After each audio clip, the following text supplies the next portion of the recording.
você vai com uma vida comigo.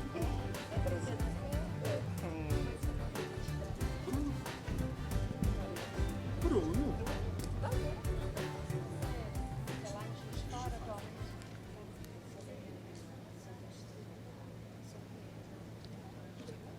Olá, sejam todos bem-vindos ao painel Navegação de Pacientes, Fazendo Diferença para Todos. No 10º Congresso Todos Juntos contra o Câncer, edição especial. Uma iniciativa da Sociedade Brasileira de Mastologia, SBM, e com patrocínio da Daiichi Sankyo e AstraZeneca. Sou Sandra Gioia, presidente do Departamento de Políticas Públicas da SBM e moderadora deste painel. A SBM está sensível a esta movimentação no cenário nacional, em que inúmeros serviços de saúde estão aderindo a programas de navegação de pacientes. A integralidade favorecida pela navegação de pacientes auxilia na articulação de diversos saberes e de níveis de prestadores de saúde, tendo em mente que o cuidado deve estar centrado no paciente. Quando isto acontece no mundo real, enfrentamos os problemas que de fato precisam ser enfrentados, com soluções que façam sentido para quem mais importa, o paciente. No palco, nós temos Bruno Laporte, professor da Universidade Federal de Juiz de Fora, Nelson Teich, ex-ministro da Saúde, Rafael Kenji, CEO da FHE Ventures, Rosemar Raal, professora da Universidade Federal de Goiás, Daniela Grelan, diretora executiva do Instituto Avon, e, de modo remoto, Cibele Barbosa, cientista da Universidade de Wisconsin-Kerbon Cancer Center, nos Estados Unidos. Para você que está no modo presencial ou à distância, participe enviando sua pergunta pelo QR Code apresentado. Vamos começar com o vídeo institucional da Sociedade Brasileira de Mastologia.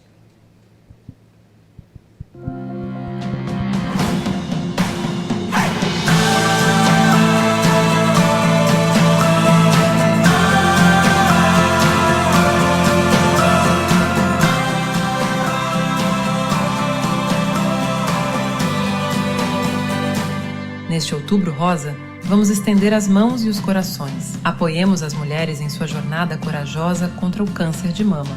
Cada gesto, cada palavra, cada ação conta. Cada voz, cada história importa. Compartilhe a mensagem Juntos somos mais fortes. Câncer de mama tem cura, porque juntos podemos criar um futuro de esperança e união para todas as mulheres.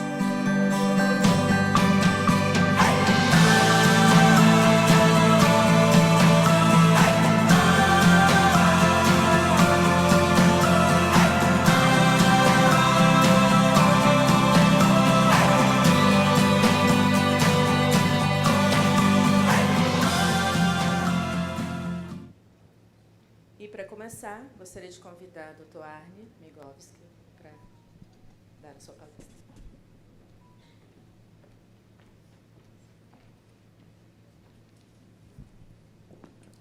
Bom dia a todos. Gostaria de agradecer à SBM pelo convite e também a doutora Sandra Gioia em especial. Pode botar o projetor, por favor. Passa aqui ou pode passar? Tá. Então, sou médico epidemiologista no Instituto Nacional de Câncer, Divisão de Pesquisa Clínica. Eu vou falar um pouco dessa questão, tentar resumir, algumas questões centrais da diretrizes de detecção precoce do câncer, os desafios do saber e do fazer. Então, nós no INCA, assim como a OMS, Organização Mundial de Saúde, nós dividimos a detecção precoce em duas grandes estratégias, o rastreamento, que é o screening, e o diagnóstico precoce. O diagnóstico precoce são estratégias voltadas para indivíduos com sinais e sintomas iniciais suspeitos de câncer. Já o rastreamento são estratégias voltadas para a detecção de câncer em pessoas assintomáticas. Tá? Então, para o diagnóstico precoce, a gente tem um grande desafio do saber, que é o desconhecimento, de diversos atores, movimentos sociais, gestores de saúde, de profissionais de saúde e da população. E do fazer também, que envolve uma questão de organização do sistema de saúde, regulação assistencial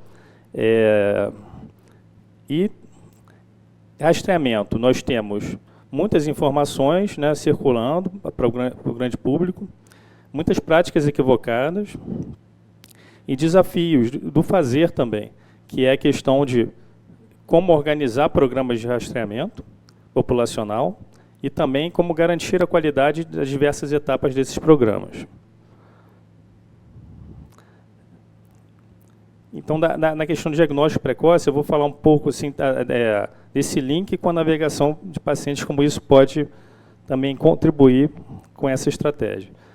Para rastreamento, são estratégias mais complexas voltadas para indivíduos que não têm sinais e sintomas, a maioria dos quais que não confirmará o diagnóstico de câncer.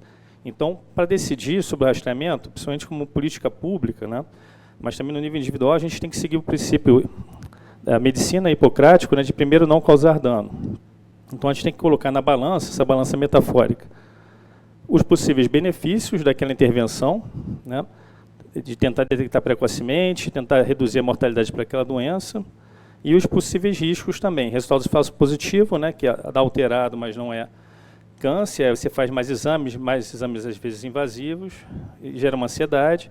O falso negativo não é um risco em si, mas ele pode causar uma falsa sensação de segurança e a pessoa tem um câncer depois. Excesso de exames e o principal é o sobrediagnóstico e sobretratamento. Isso acontece principalmente no rastreamento dos cânceres de próstata, mama e tireoide. Tá? Quer dizer o seguinte, tentando resumir, é um diagnóstico de um câncer que não evoluiria clinicamente e acaba sendo tratado porque o estado da arte e a medicina não tem como definir com exatidão o prognóstico e acaba existindo um excesso também de tratamento, que a gente chama de sobretratamento. Tá? Então, a gente divide o rastreamento organizado, populacional e oportunístico. O oportunístico é o que é mais prevalente no Brasil. Tá? A paciente vai por outra consulta e o médico pede o exame de rastreamento, ou faz um exame, etc. E o populacional organizado, que é com uma convocação ativa numa população-alvo numa periodicidade recomendada. Esse é o que emula mais a situação de um ensaio clínico randomizado, que seria mais eficiente, mais eficaz também, mas ele demanda toda essa estruturação, que a gente ainda não conseguiu alcançar aqui no país. Então, na prática, a gente tem diversos exames que são feitos comumente na prática clínica como rastreamento, que botei alguns exemplos, né, que, na verdade, a gente não tem uma evidência concreta, assim, conclusiva, vamos dizer assim, da sua eficácia, um benefício para o paciente. Né? Então, só para dar alguns exemplos comuns, e o que a gente tem em termos de rastreamento, de evidência de eficácia, que é o primeiro nível, né? A gente tem pelo menos evidência de benefício, a gente tem para cavidade oral, apenas para um grupo de alto risco e também câncer de boca e também pulmão para um grupo de alto risco. Para a população em geral, o que a gente tem é colo do útero, 25 a 64 anos, né, com trienal com citopatológico, e agora também com teste de HPV, mas aí acima de 30 anos, e na periodicidade quinquenal, cada 5 anos. Quer dizer, nada daquela periodicidade anual que a gente costuma ver, né? Para cólon reto, também pesquisa de sangue oculto nas fezes, e também, ou retossigmoidoscopia. Bienal ou anual é uma questão controversa em relação ao sangue oculto. Geralmente a faixa etária é de 50 a 55 a 74 anos. A mamografia é de 50 a 69 anos, bienal. Fora isso, na verdade, para rastreamento, a gente não tem evidência de eficácia, um benefício. Porém, nós temos, para diagnóstico precoce, a grande parte dos cânceres a gente pode otimizar, né? Claro que aqueles que têm uma letalidade, uma agressividade, há menos espaço para isso. Mas a gente pode ter estratégias bem-sucedidas para mais tipos de câncer. E as diretrizes baseadas em evidências, né? Se a gente se basear nas revisões sistemáticas, avaliação de qualidade dos estudos, de uma forma estruturada, a gente pode ter um nível alto de evidência para tomada de decisão em detecção precoce de câncer, né? E muito maior do que os tradicionais consensos especialistas, que seria ali a base da pirâmide, essa pirâmide das evidências, né? A opinião do especialista é uma evidência também, mas é uma evidência mais sujeita a viés, é mais limitada. Então, a gente tentar se basear, né, nos principais estudos, melhores estudos disponíveis, através das revisões sistemáticas. Só para dar um exemplo, na guideline muito famoso, né, até, por exemplo, em oncologia do NCCN, às vezes as classificações de evidência elas confundem características de uma alta nível de evidência, por exemplo, baseado nessa categoria 1, baseado em ensaios clínicos randomizados. Porém, misturando com questão de consenso especialístico, que são o nível mais baixo de evidência. Então, uma classificação ambígua, né? Então, a gente tem que tomar cuidado em importar, simplesmente, diretrizes do exterior, né? Por melhor que elas sejam, às vezes elas têm diversas limitações. E, por exemplo, também, cuidado nos anos recentes, de diretrizes de rastreamento de câncer, a US Preventive Service Task Force, que é essa força-tarefa dos Estados Unidos, ela tem feito, ela encomenda revisões sistemáticas externas, mas ela toma a decisão de recomendação baseada em modelagem. E modelagem é uma evidência indireta e ainda por cima para uma população de um outro país, que é mais indireta ainda para a gente. Então, só para esse alerta, deixar esse alerta em relação à importação, à crítica de diretrizes do exterior. Tá? Câncer de próstata, resumindo, a gente tem um problema de muitos casos de câncer que não iriam evoluir em vida, né? Esses estudos antigos de autópsia que mostravam bem isso. A pessoa morre por outra causa. Então, isso com rastreamento, acabou que esse pool de doença sintomática surgiu, emergiu, né? E, em relação a benefício de mortalidade, os resultados são controversos dos trials, né? Na meta-análise não mostrando uma eficácia. A gente tem aumento de casos de câncer de próstata com rastreamento, que é a questão do sobrediagnóstico. Pode, inclusive, estar reduzida nos ensaios clínicos, por questão que a gente chama de contaminação, com rastreamento oportunístico. E no rastreamento oportunístico, que é feito no Brasil, ele tende a ser mais ineficiente ainda do que o rastreamento feito nos ensaios clínicos.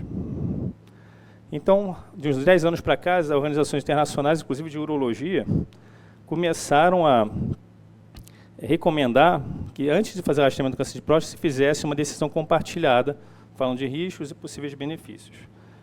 Até as de urologia começaram a adotar também, europeia e dos Estados Unidos. Aqui também, nossa recomendação é essa. Tem pequenas nuances, tá? Mas é em geral. É isso, né? A Sociedade de Medicina de Família também, e até a Sociedade Brasileira de Urologia começou a adotar, recomendar isso, mas a gente sabe que na prática ele não é muito feito. No Brasil, o único inquérito nacional que perguntou sobre toque retal, e aqui nem é sobre PSA, mostrou que é muito prevalente o rastreamento com toque retal e no SUS, na saúde suplementar ainda mais, tá?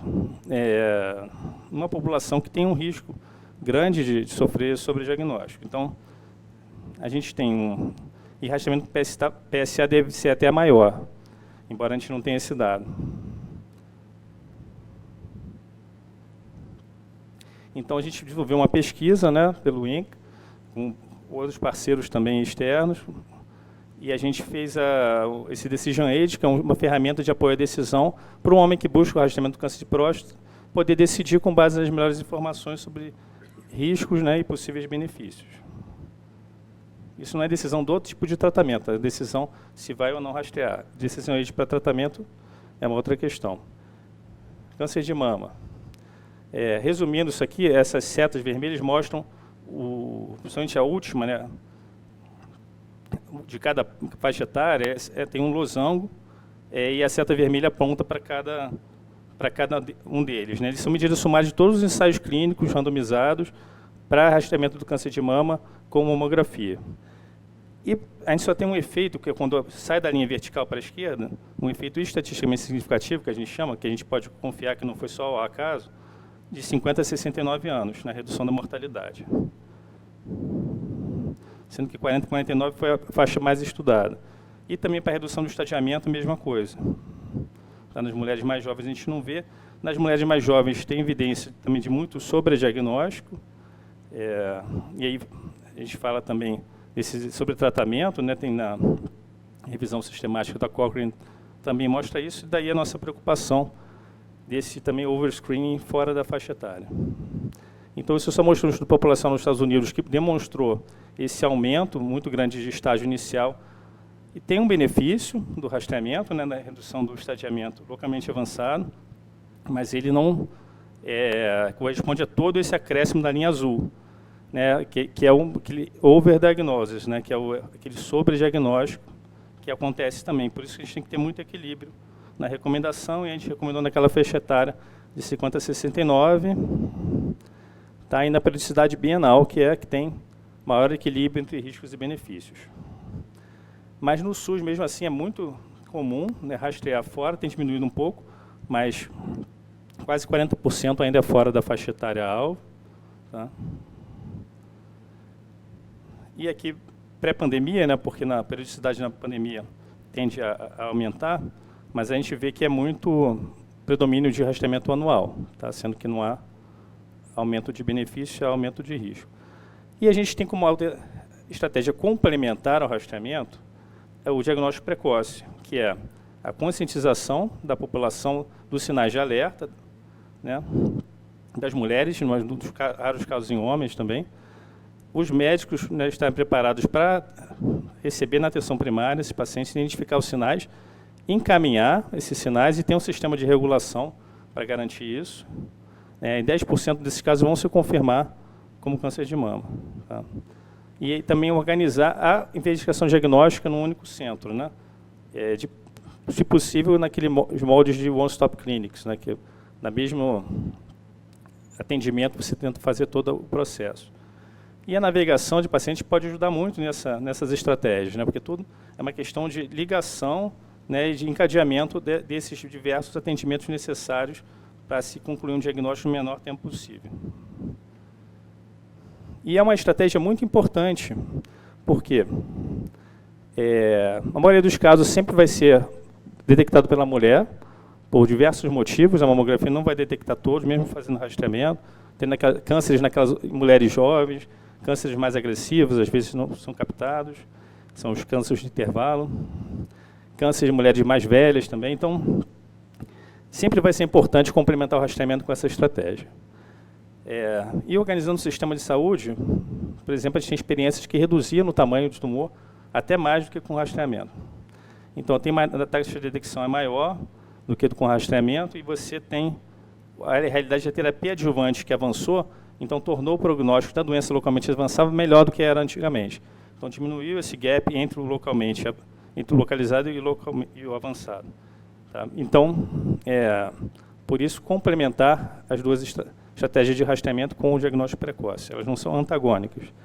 Esses 2 livros que a gente lançou para organizar toda a rede, a linha de cuidados, procedimentos do país inteiro, para você ter toda a completude da linha de cuidados de investigação diagnóstica e até o acompanhamento para o tratamento oncológico.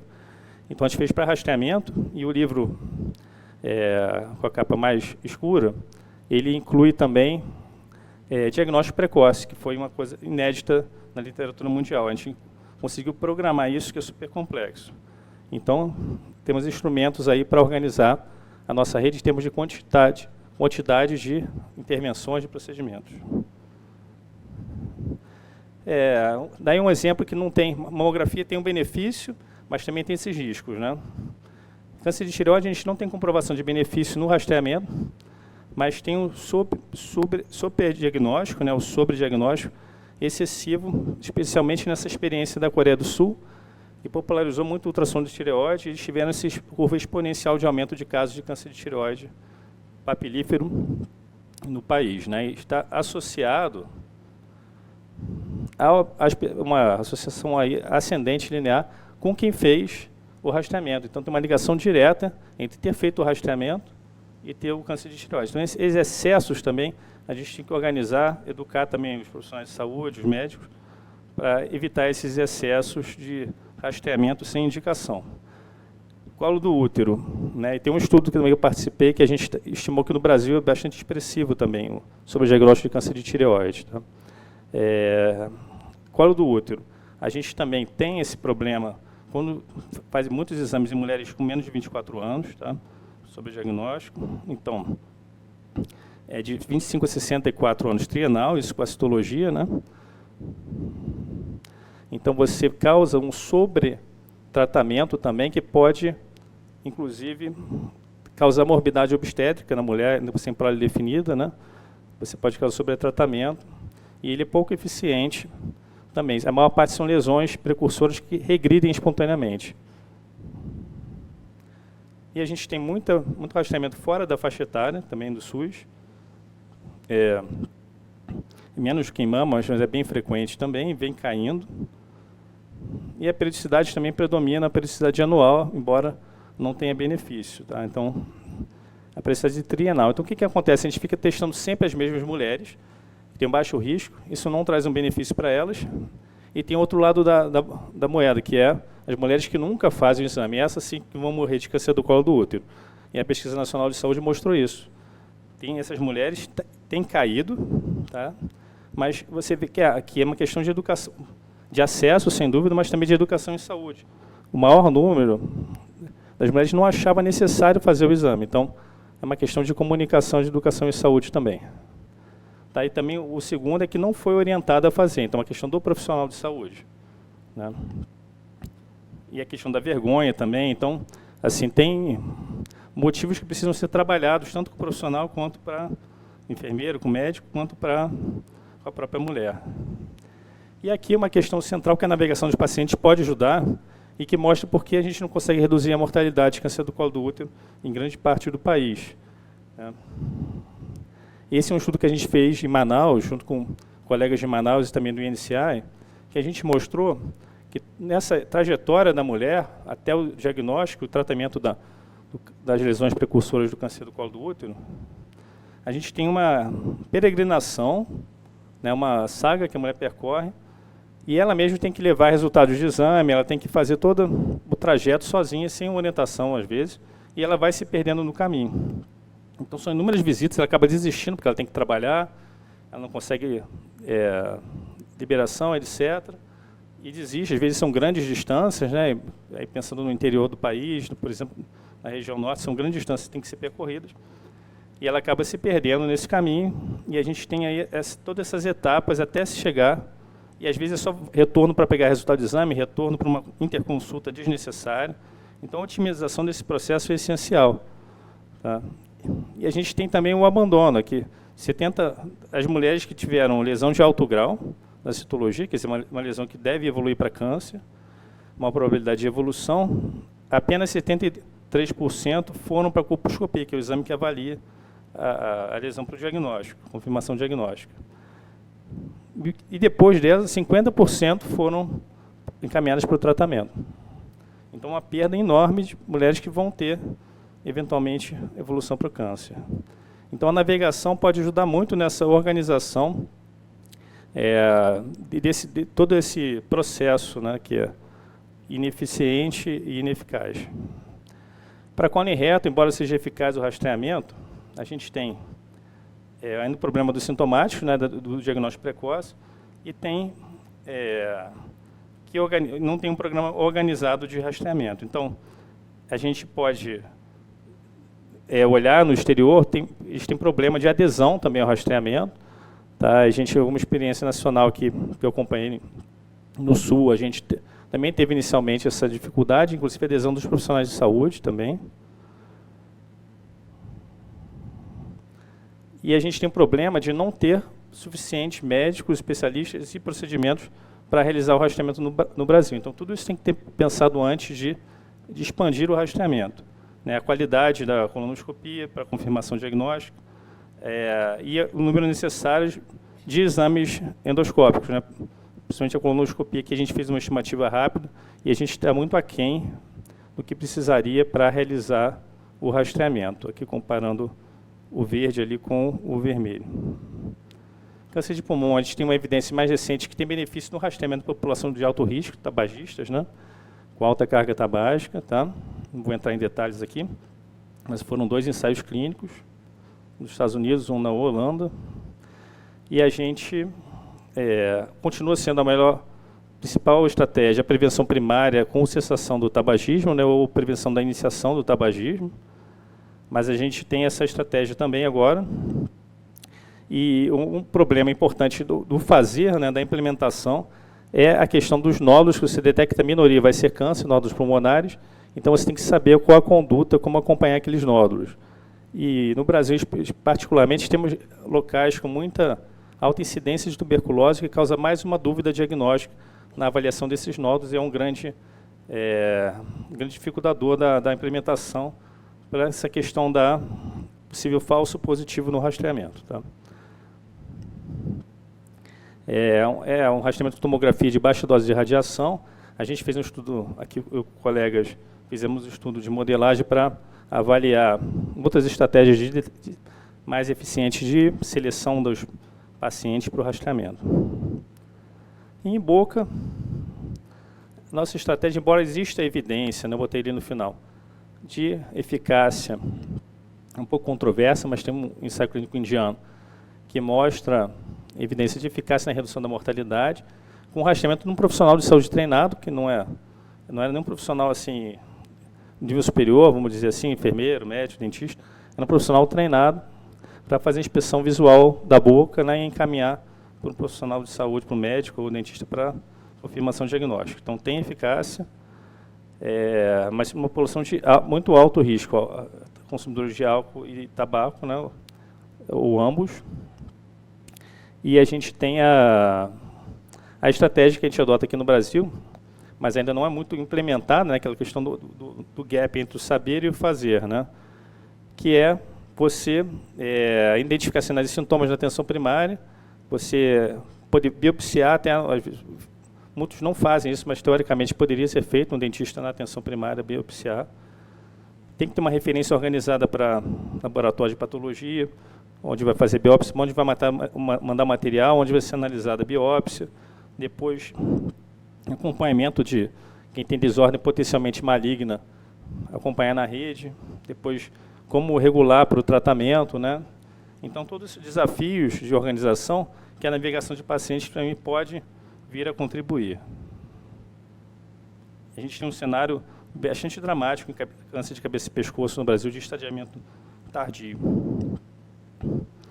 Então, concluindo, sempre considerar a balança em risco-benefício quando for indicar rastreamento, né, tanto como profissional de saúde quanto como gestor de saúde. Informação, decisão compartilhada, se houver demanda espontânea, principalmente fora da recomendação. Valorizar as estratégias também de diagnóstico precoce como complemento às estratégias de rastreamento.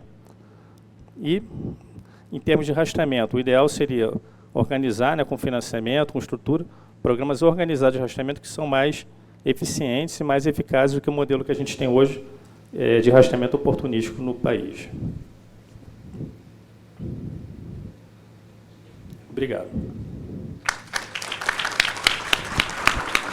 Obrigada, Arne. Com vocês, Bruno Laporte.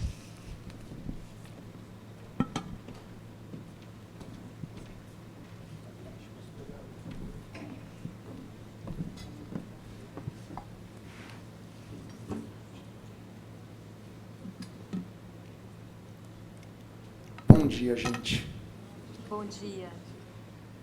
Ontem eu conheci Caterine, uma coincidência, e eu falei que eu estava muito triste e muito feliz ao mesmo tempo. Muito triste por nunca ter vindo antes ao TJCC e muito feliz por ter sido a minha primeira oportunidade. O board do TJCC tem o meu inteiro reconhecimento e parabéns por fazer um evento. E eu acho que o grande mérito desse evento é aproximar pessoas que pensam o câncer no nosso país. Vocês estão de parabéns. Gostaria de agradecer ao TJCC pelo convite, agradecer a SBM por poder representá-la e agradecer especialmente a doutora Sandra Joia por ter me convidado pessoalmente. Eu tenho um desafio muito grande, eu tenho que falar um pouquinho sobre letramento, eu tenho que mostrar para o Nelson que letramento é custo efetivo, eu tenho que mostrar para a Rosimar que letramento é ciência e é dado, e eu tenho que mostrar principalmente para a Daniela que letramento é fazer uma coisa que tem totalmente a ver com o cerne da Avon, que é empoderar essas mulheres. Mas mais importante que tudo isso, eu tenho que mostrar para vocês que letramento é vida. E como eu posso conversar com essa minha paciente, como eu posso letrá-la e o que isso impacta na vida dela. Basicamente, pela Organização Mundial de Saúde, deixa eu fazer uma coisa, alguém me empresta um microfone? Se eu estivesse num congresso médico-científico, eu estaria falando naquele aqui. Já que eu estou aqui no TJCC, eu vou me dar a liberdade criativa de ficar aqui em pé e falando para vocês. A OMS mudou o conceito de letramento agora em 2021. Ela falou que, basicamente, letramento é a capacidade daquele indivíduo de ter acesso, de compreender, de utilizar as informações para promover e manter a boa saúde dele. Muita gente, depois das palestras, vem me perguntar se letrar um paciente é ser carinhoso com ele.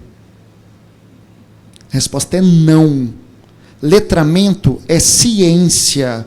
Letramento não é compaixão, não é empatia. Só que viver o letramento é totalmente missão daquele profissional de saúde. Quando eu falo profissional de saúde, eu não estou falando de médico, eu estou falando do médico, do psico, do nutri, do assistente social, do técnico de enfermagem, do enfermeiro, de todo mundo que compõe o ecossistema do atendimento de um paciente, e no meu caso de câncer. E letramento é empoderar aquela pessoa que está na minha frente, o meu paciente, de uma forma que ele nunca imaginou que fosse ser possível. Basicamente, aquela pessoa letrada, aquele paciente letrado, ele tem que estar motivado, ele tem que ter conhecimento, ele tem que ter habilidade para acessar, para compreender, para avaliar e para aplicar todas aquelas informações e ser o dono do seu futuro, o detentor do poder de decisão sobre a própria vida. Letramento é uma coisa que a gente já fala há 70 anos, mas o conceito foi atualizado agora em 2021. Então é uma coisa que ainda está sendo construída. E quando eu falo de letramento no Brasil, eu estou engatinhando. Eu não me lembro de ter participado de um evento médico científico com a pauta de letramento.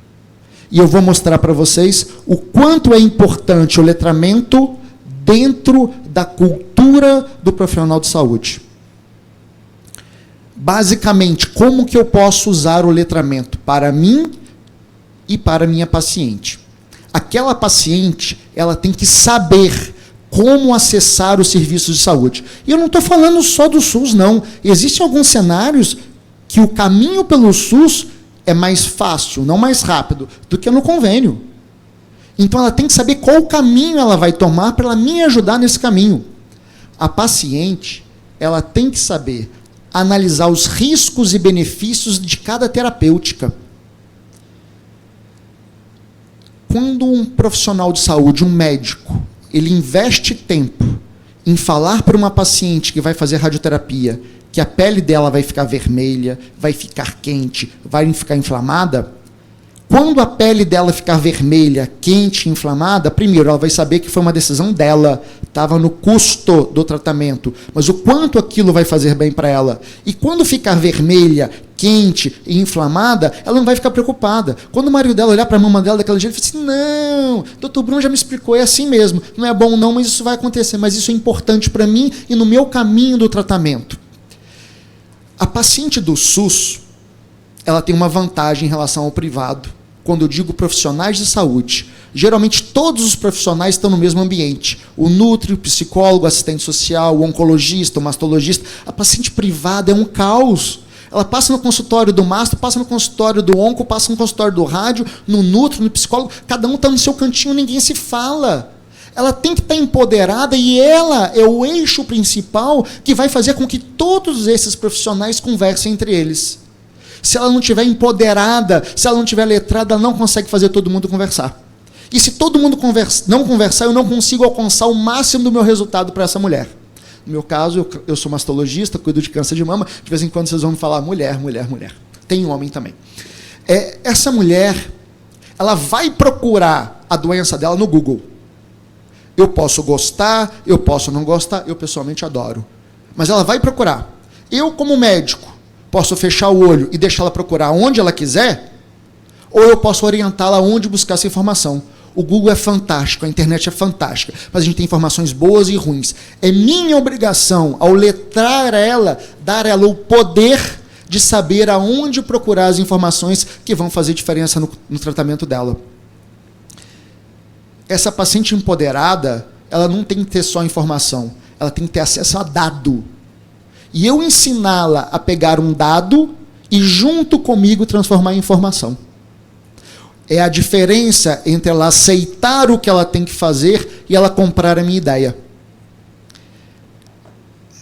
Cada vez mais no meu consultório, eu tenho recebido segunda opiniões. E a paciente de segunda opinião geralmente me relata um fato. O meu médico fala para eu não abrir meus exames.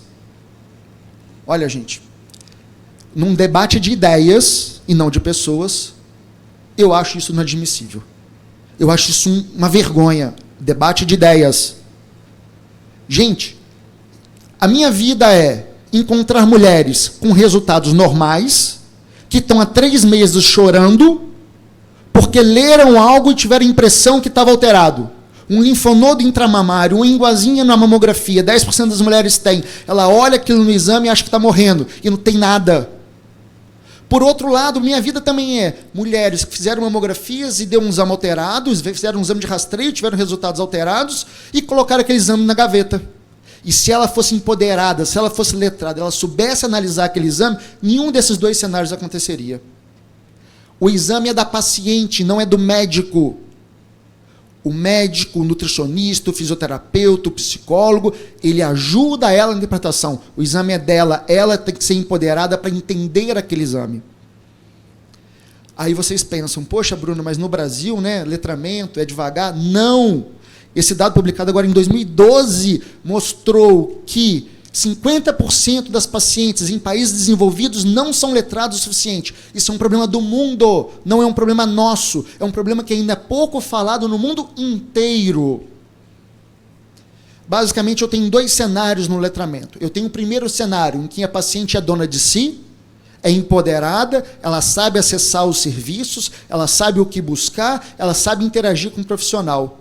Mas eu tenho o meu nirvana do letramento. O céu do letramento é no momento que a paciente, que a pessoa, ela é tão empoderada de si, ela compreende o que uma mamografia pode fazer na redução da mortalidade dela, que ela começa a olhar para o lado. E ela começa a mudar o cenário no entorno dela. E chamar a irmã, e chamar a mãe, e chamar a amiga, e falar, olha, você sabe o que a mamografia vai mudar na sua vida? Vai mudar isso, isso, isso. Ela é fator transformacional no entorno dela. Essa é uma mulher empoderada. E quando ela chega no ápice do empoderamento, ela vira TJCC. Por quê? Nós temos aqui, gente, dezenas de mulheres que passaram por um câncer, se empoderaram, começaram a cuidar do seu entorno e não ficaram satisfeitas. Que eu falo assim, eu não quero mudar o meu entorno, eu quero mudar o mundo. E no momento que a paciente fica tão empoderada esse momento, ela não quer só mudar a mãe, a irmã, a amiga, ela quer mudar todo um país. E daí veio um TJCC. E daí veio todas as ONGs e todos os institutos que estão aí pensando e formulando políticas para o câncer de mama. Isso é letramento na veia, gente. Agora, não adianta eu ter mulheres empoderadas, não adianta eu ter médicos, profissionais de saúde empoderados, se as empresas não estiverem prontas para esse empoderamento. Se o governo não estiver pronto para esse empoderamento.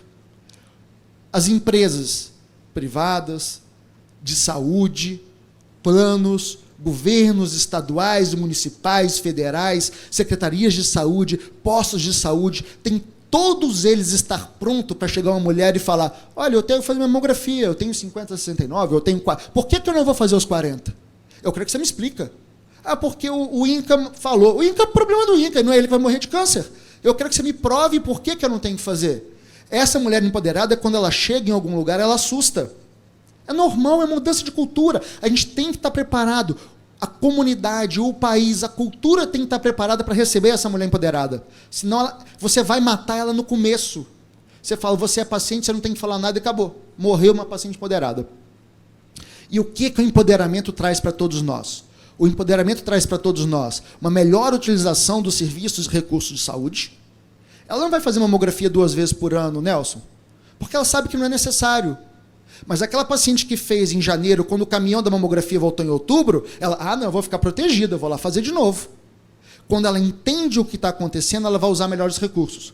Quando ela entende o que está acontecendo, ela tem uma aderência maior ao tratamento, porque ela compra a ideia do tratamento. Não é porque o médico falou para ela fazer, é porque ela entende que aquilo vai ser importante no futuro e na vida dela. Então ela vai aderir mais, ela vai ter menor taxa de hospitalização, ela vai ter menor taxa de rehospitalização, ela vai ter um melhor desfecho clínico. A gente sabe que letramento é cura, é índice de cura. Ela vai ter uma diminuição de custo, ela vai usar melhor, ela vai ter uma sobrevida melhor, ela vai ter um prognóstico melhor e eu vou poupar recurso. O recurso é finito, seja de plano de saúde, seja do sistema público de saúde. Então é muito importante nós, governo, sociedade, entidades, falarmos de letramento para diminuir custos. E no final das contas, para todas vocês, letramento é diminuição de mortalidade. Vamos mudar essa palavra? Letramento é vida. Letramento é manter ao seu lado viva aquela pessoa que você ama.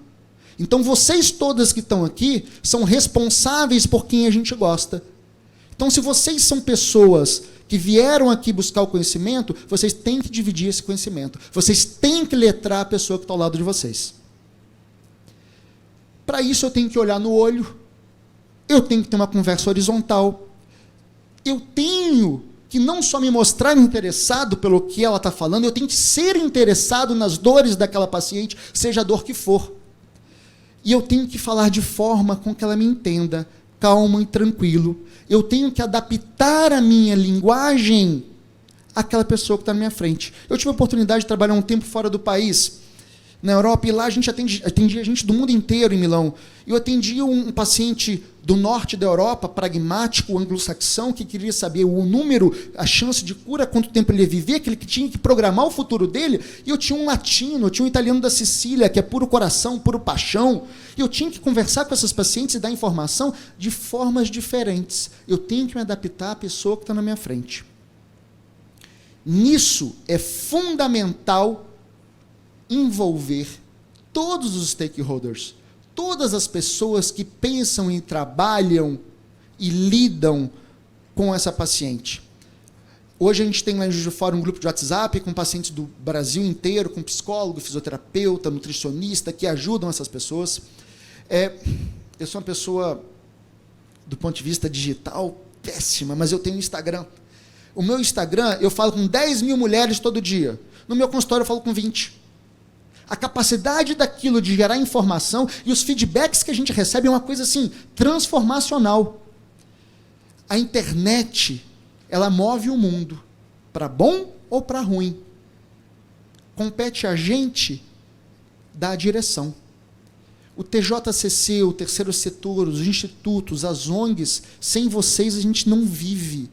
Eu tenho vivido no meio de vocês há 2 anos de forma mais próxima. Cada vez que eu volto para casa, eu volto mais assustado com o poder que vocês têm. E eu acho que vocês não sabem. Deixa eu fazer uma coisa. Nelson, aqui tem 100 ml ou 200 ml? Chuta. 240. Rose. 240. Eu segurar esse copo durante 1 minuto, faz diferença se ele tem 100, 200, 240 ou 300? Não. Se eu segurar esse copo por 1 hora, faz diferença se ele tem 100 ou 500? Faz. Se eu segurar ele por 1 dia, eu não seguro. Então, gente, letramento é esse copo, cheio ou vazio. Eu posso deixar passar uma informação. Talvez ela não vá mudar o futuro dessa paciente. Se eu deixar passar algumas informações, eu vou cansar o meu braço. Eu vou comprometer a experiência e o futuro daquela paciente. se eu deixar passar todas as informações, ela não tem futuro. Então, eu sei que a vida é corrida, eu sei que as consultas são corridas, eu sei que o sistema é duro e é pesado, mas compete a gente, todo dia, quando a gente acorda, quando a gente sai de casa, tentar fazer, dentro da nossa possibilidade, o melhor. Passar o mínimo possível de informações sem ser explicadas. Empoderar o máximo possível, dentro da minha realidade e do meu mundo, aquela pessoa que está na minha frente. Muito obrigado.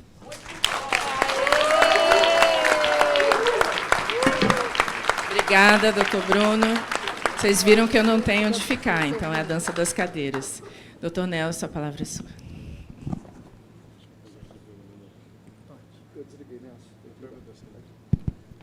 Oi. O passador está aqui? Deixa eu ver. Bom, primeiro, eu quero mais uma vez agradecer a oportunidade de estar aqui para falar com vocês. Agradecer à Sociedade de Mastologia, agradecer a Sandra. Deixa eu voltar aqui. Isso. Bom, o título que me passaram foi a sustentabilidade do sistema, né? Falar sobre navegação. O que eu sempre coloco hoje é que nenhum sistema quebra. Eu vou repetir isso o tempo todo. Nenhum sistema quebra. Os sistemas se ajustam. Como é que ele se ajusta? Ele tira acesso. Como é que você reduz custo? Tirando acesso. Quando a gente não tem uma cirurgia, não tem um hospital, não tem um remédio, não tem uma radioterapia, o que você fez? Você tirou acesso. Então, quando eu vejo as pessoas discutindo sustentabilidade, isso me preocupa, porque quem vai discutir sustentabilidade é prestador, operadora de saúde, mas não o sistema. Quando eu discuto sustentabilidade, eu estou discutindo o problema errado. Eu tenho que discutir entrega. O que acontece com as pessoas quando elas são tratadas dentro de um sistema? Essa discussão tem que mudar. Né? Então, sustentabilidade é aquela palavra que é forte, mas é vaga. O que é sustentabilidade? Isso é vago. Cada um vai interpretar do seu jeito. Então, o que eu sugiro é que a gente discuta a entrega. Né? E quando a gente fala em sustentabilidade, aquilo que eu falei, é da empresa, é do prestador ou é da sociedade, ou da entrega que eu tenho para ele? Então, é importante a entrega. Tá? O sistema público e o suplementar, eles são bem diferentes. Na verdade, o sistema suplementar ele não é um sistema. Ele é um conjunto de empresas com interesses, às vezes, opostos e que nunca pensaram como sistema e nunca vão ser um sistema. A gente vai tentar melhorar isso. A saúde pública, não. O sistema público ele é desenhado para ser um sistema. Qual o problema prático? No sistema privado, o foco é no retorno para o acionista. E isso é tranquilo, isso é legal, isso é ótimo, isso é normal. Isso não é um pecado. No sistema público, os interesses pessoais, políticos e partidários predominam. O que acontece na prática?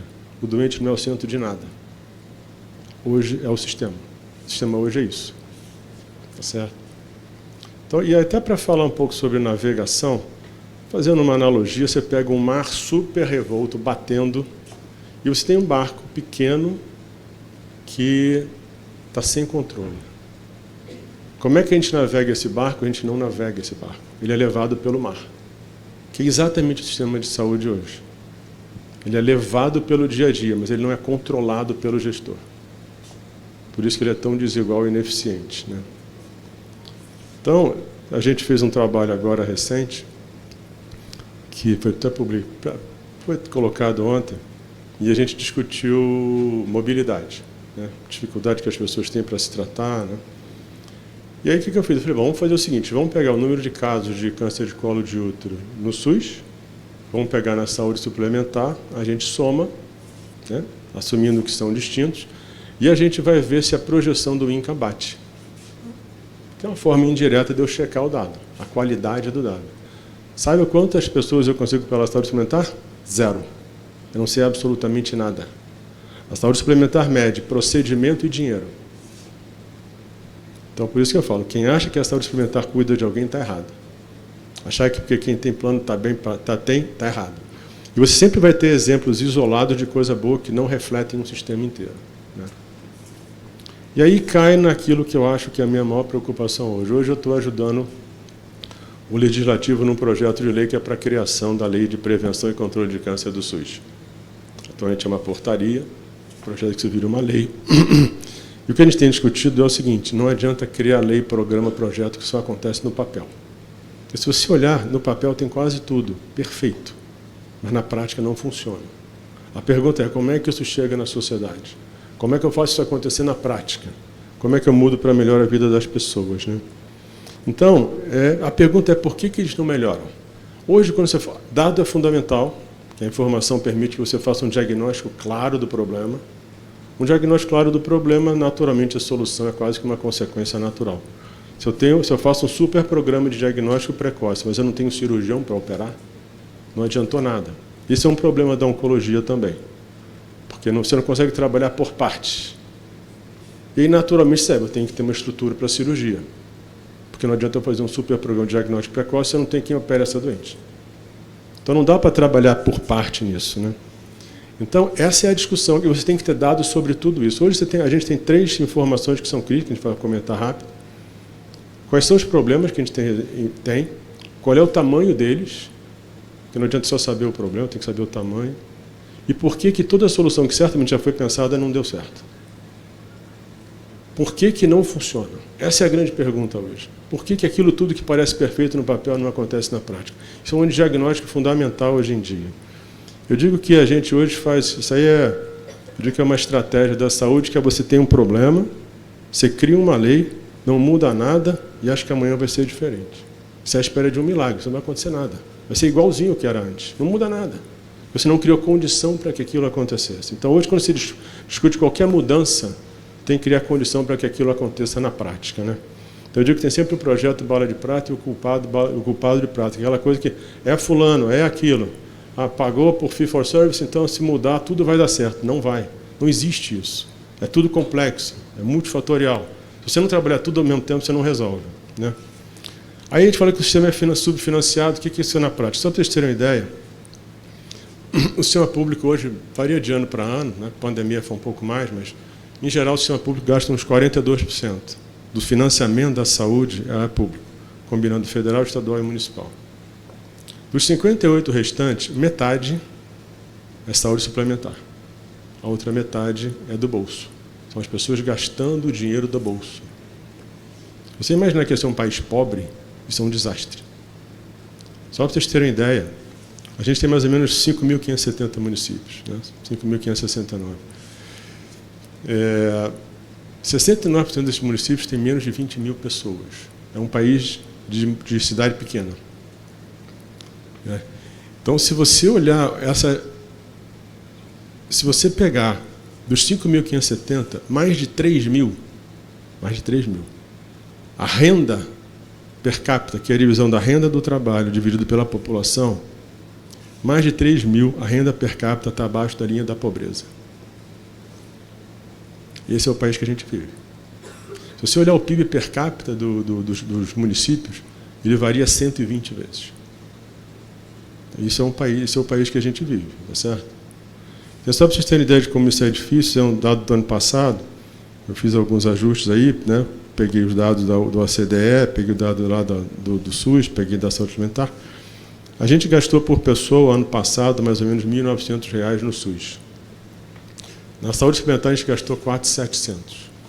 Aí você vai olhar o Reino Unido, que é uma referência para o SUS, ele gastou 23 mil. Essa é a realidade do país no mundo. E lembrar que inovação é feita para país rico, não é feita para país pobre. Certo? Então, se você olhar a Dinamarca, é um exemplo, 30 mil. Você gastou 15, tem 15 vezes menos para gastar. Isso quer dizer o seguinte, qualquer real vale muito e eu tenho que ser muito eficiente como eu gasto meu dinheiro. E você vê que às vezes a gente tem alguns problemas. Se você olhar para 2023, tem o que eu chamo da verba discricionária, que é a verba que o gestor tem autonomia para usar como quiser. 45% dela do governo federal vem de emenda parlamentar, que é um dinheiro fora de controle do gestor. Tá certo? Só para vocês terem como é que isso funciona no mundo, país de alta renda, isso é um dado do Banco Mundial de 2020, é o último que a gente tem, você gastou mais ou menos $6.000, dá uns 30 mil reais. País de renda média alta, que nem o Brasil, dá 2.500. Está de 30 mil para 2.500. País de renda média baixa, tipo Índia, gasta R$500. País pobre como a África gasta uns 170. Por isso que eu falo, tem o país rico e o não rico. Mas a evolução e a inovação é feita para o país rico, e aí o gestor tem que, como é que eu faço para poder levar o máximo que eu posso para a sociedade. Então, até se comentar quando eu falo essas coisas, na saúde as pessoas discutem as coisas erradas. Isso é um problema. As coisas são superficiais, ideológicas, românticas, pouco técnicas, e as pessoas se abraçam com aquilo e saem repetindo. Só para dar um exemplo, é que a gente gastava 3,9% do PIB e eu tinha que passar para 6% do governo. Só que se você olhar, vamos botar 4%, foi o ano passado. Gastou, vamos botar R$2.000. Em vez de 4, a gente vai para 6, você vai gastar R$3.000. R$3.000 é abaixo da saúde suplementar e muito longe dos países ricos. Discussão de percentual do PIB em saúde é a discussão de quanto um país dá valor para aquela área e não quanto ele tem para gastar. Então, essas discussões são totalmente sem sentido. Isso não representa financiamento, isso representa escolha de um país. Isso aí são algumas coisas da gestão, o gestor tem que pegar isso tudo. Informação é crítica, eu digo que o gestor é isso aí. Um monte de número solto pelo ar, ele vai pegando uma coisa aqui, mas está sempre perdido. Se você não tem o dado, você está sempre perdido. A informação é que simplesmente fazer um diagnóstico e enxergar com clareza as coisas. Então, o que a gente tem que ter? Você tem que saber o que a sociedade precisa. O gestor público ele tem que saber o que você vai gastar em câncer, cardiovascular, diabetes. E aí, ele, com aquele recurso que ele tem, ele vai definir como ele aloca. Qual é a infraestrutura que eu tenho hoje? Até porque você vai precisar comparar com o que você vai ter que mudar. Como é que está a operação e acesso?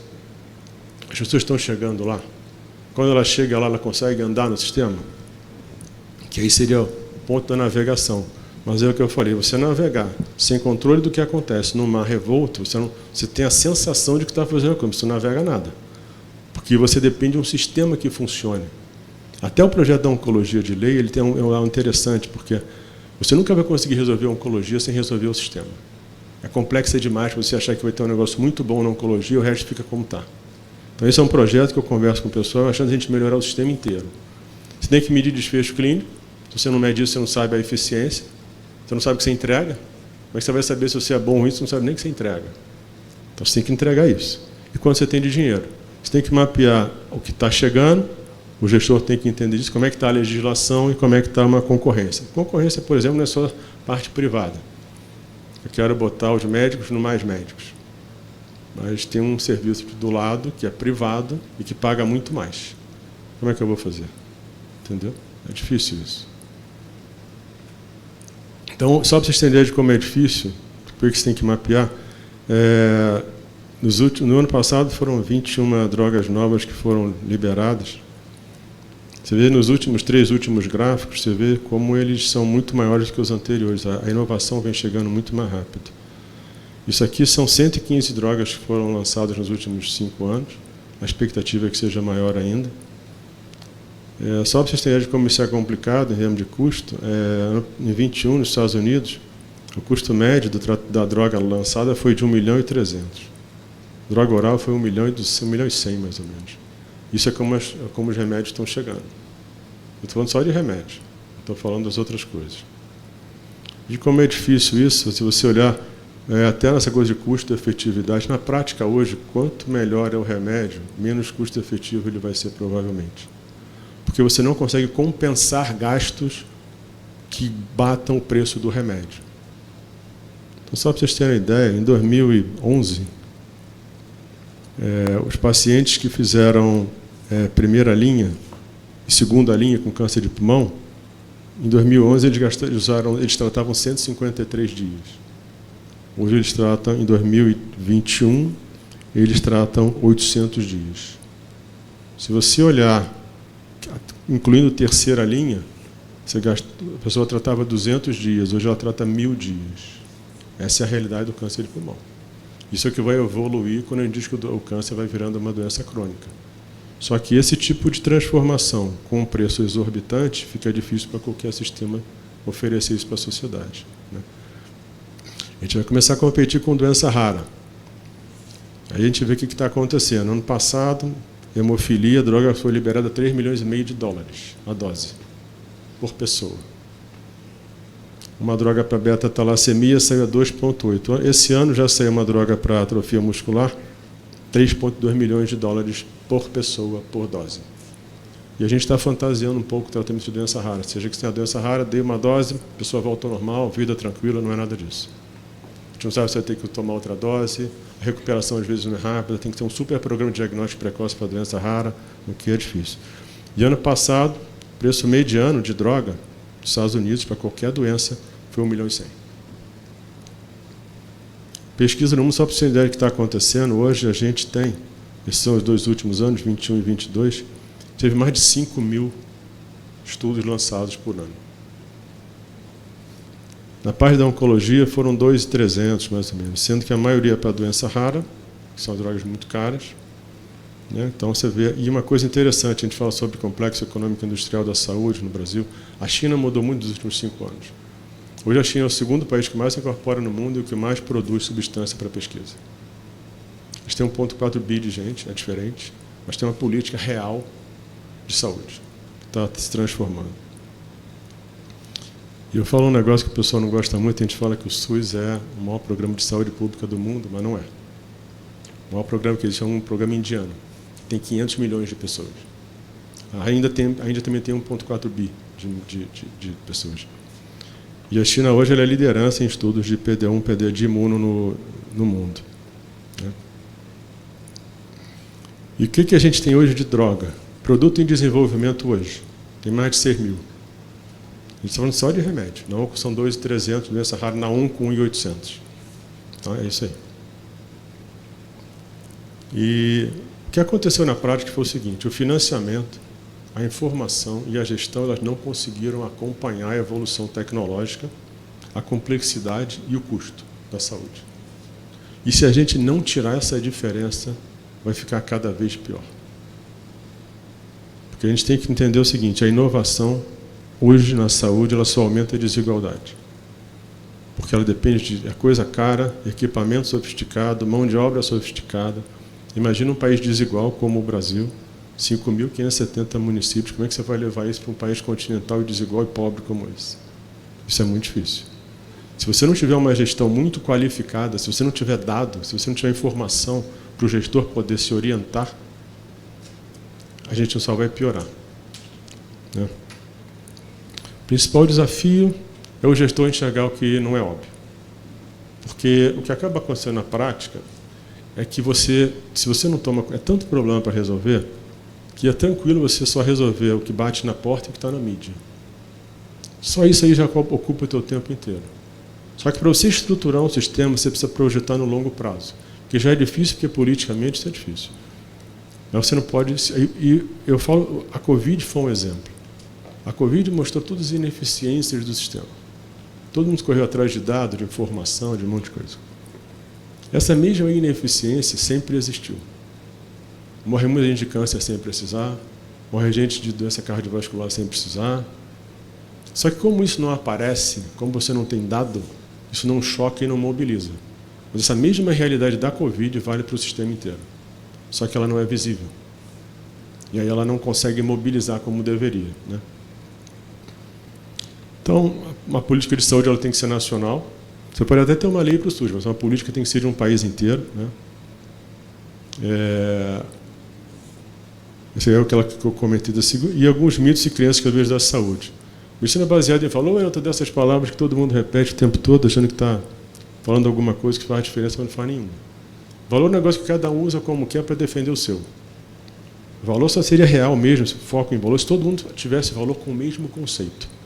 Quando cada um usa aquilo ali para defender o que quer, se eu uso isso para vender mais remédio, se eu uso para tentar ser sustentável financeiramente, né? Se o prestador para poder usar o novo. Se você tem cada um falando uma coisa diferente, isso na verdade é mais um artifício de se defender ou de se posicionar do que realmente brigar pelas pessoas. A atenção primária não vai resolver o problema. Eu vejo uma discussão aí hoje, isso eu tenho conversado com o pessoal, que a atenção primária vai ajudar na coordenação da oncologia, isso não tem pé nem cabeça, isso tem o menor sentido. Você tem que melhorar a atenção primária porque o país precisa. Só para vocês terem uma ideia, tem um programa chamado Previne Brasil, que é um dos critérios de repasse do governo federal para o município. Tem um trabalho do pessoal do Impulso, o último quadrimestre do ano passado, dos municípios, são 7 itens, 4 são: um é medir a pressão, pedir uma hemoglobina glicada, colher o copo citológico, nem processar, e o programa de vacinação. Tá? 80% dos municípios, nenhum bateu a meta. Nenhum bateu a meta. E a meta é assim: eu tenho 100 pessoas com hipertensão, eu quero medir 50, para bater a meta, eu não meço 30. É isso. Então, a gente tem que melhorar a atenção primária porque a sociedade precisa. A atenção primária não é uma barreira de entrada para alta complexidade, ela é uma porta de entrada, só vai piorar. Quanto melhor for a minha entrada, mais o sistema vai demandar o uso. Né? Então, eu falei, inovação só aumenta a desigualdade, isso aí também vai acabar. O principal desafio é que as escolhas são inevitáveis. Se o gestor não escolhe, o gestor público, quem define a evolução do sistema são as forças do mercado. E aí, meu amigo, as sociedades mais humildes, os mais pobres, eles estão perdidos, porque eles não têm força para brigar por eles mesmos. É um país super heterogêneo, fragmentado demais, não tem um Brasil médio, não tem solução para o Brasil, você tem que pegar regionalmente aquilo ali. E essa coisa de equidade, universalidade e integralidade, só quem pode melhorar isso é o gestor público. Ele é o único que pensa na sociedade. É natural que quem trabalha em oncologia que vai defender o câncer, é natural que quem traz a parte de reumatologia vai defender a reumato, quem faz cardiovascular vai defender a parte de cardiologia. O gestor público defende todo mundo, ele não defende uma parte da sociedade, ele defende toda. Né? Gestão vai ser tudo. Né? E aquilo que eu falei, se a gente não melhorar o dado e a gestão, o sistema vai ser cada vez mais desigual, mais injusto. Né? Era isso aí. Obrigado.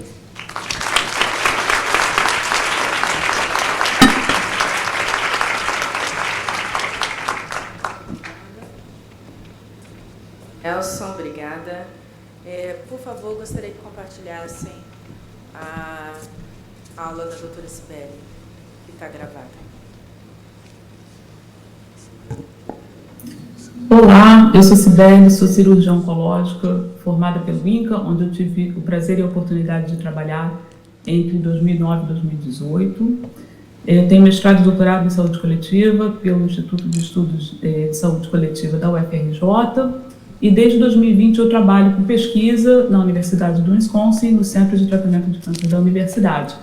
É um prazer enorme estar aqui participando do 10º Congresso Todos Juntos contra o Câncer, para falar um pouco sobre gestão de linhas de cuidado e paradigma de valor. Eu não tenho conflitos de interesse, e os meus objetivos com essa apresentação são, em primeiro lugar, definir linha de cuidado, apontar fatores envolvidos na qualidade da assistência à saúde e ressaltar a importância do desfecho relatado pelo paciente em oncologia. Então, a prática na oncologia, ela é, em geral, pautada em estudos clínicos bem conduzidos, que vão definir quais são as intervenções, né, que a gente vai utilizar. Então, a gente tem as intervenções baseadas em evidências, nas evidências desses estudos, e esses resultados, em geral, eles estão resumidos e apresentados para a gente em protocolos, em diretrizes, em guidelines, mas mesmo com toda essa organização, a gente encontra variações na prática clínica. E essas variações na prática clínica fazem a gente pensar na qualidade. O que é qualidade em saúde? A gente pode definir qualidade em saúde como o quanto que o serviço de saúde aumenta a chance das populações atendidas, né, de obter os desfechos desejados, os desfechos que a gente quer que essa população obtenha. Tudo isso em conformidade com o conhecimento profissional atual, com o que é sabido, com o que a gente tem estabelecido pela literatura. Então, o médico pesquisador Avedina Nabedian coloca a qualidade em saúde como resultante da interação entre as aquisições provenientes da ciência e da tecnologia em relação com as maneiras como essas conquistas de ciência e tecnologia são colocadas em prática. Então, a qualidade é uma resultante da interação entre ferramentas e a forma como essas ferramentas são utilizadas. O Dona Bedian também colocou 3 pilares na qualidade da assistência, e são os pilares que, em geral, a gente usa para fazer a avaliação da assistência e da qualidade. Então, são estrutura, medidas de estrutura, medidas do processo e medidas de desfecho. E nesse contexto surgem as linhas de cuidado, né? Em geral, as linhas de cuidado são ferramentas utilizadas para padronizar o cuidado a um determinado grupo de pacientes.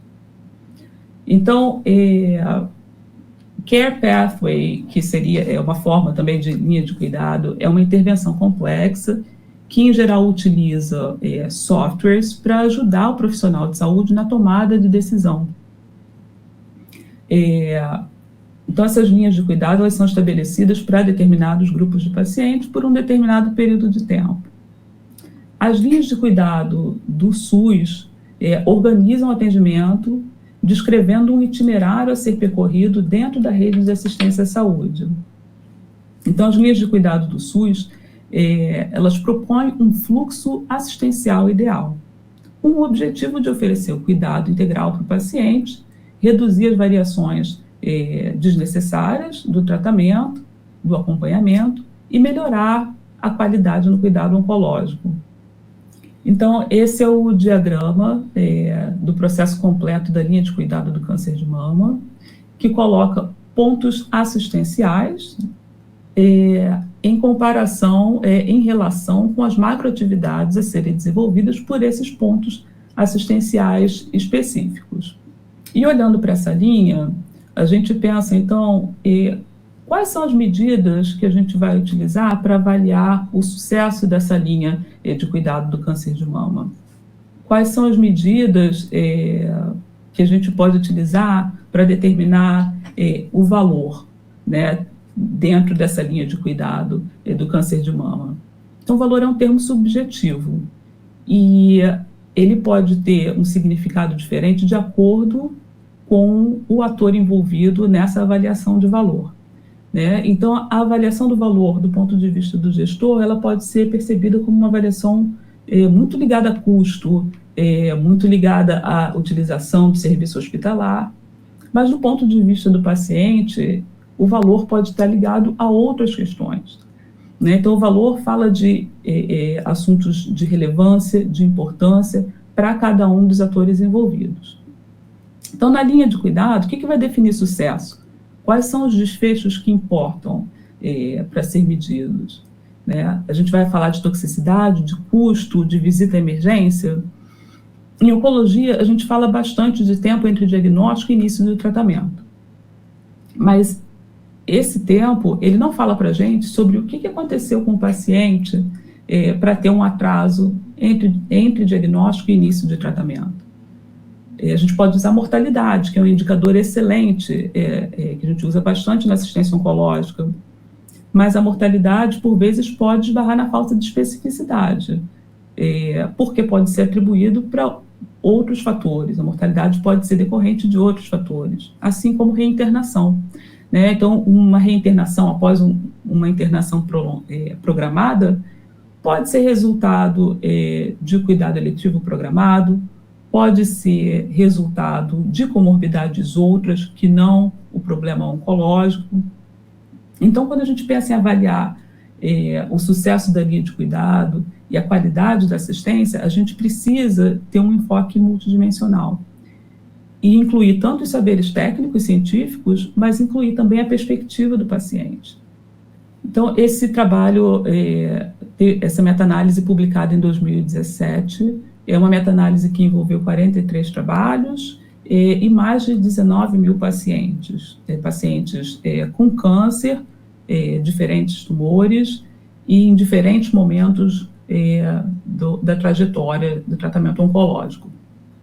E esse estudo mostrou que aproximadamente 37% desses pacientes tinham disfunção na realização de atividades da vida diária, né?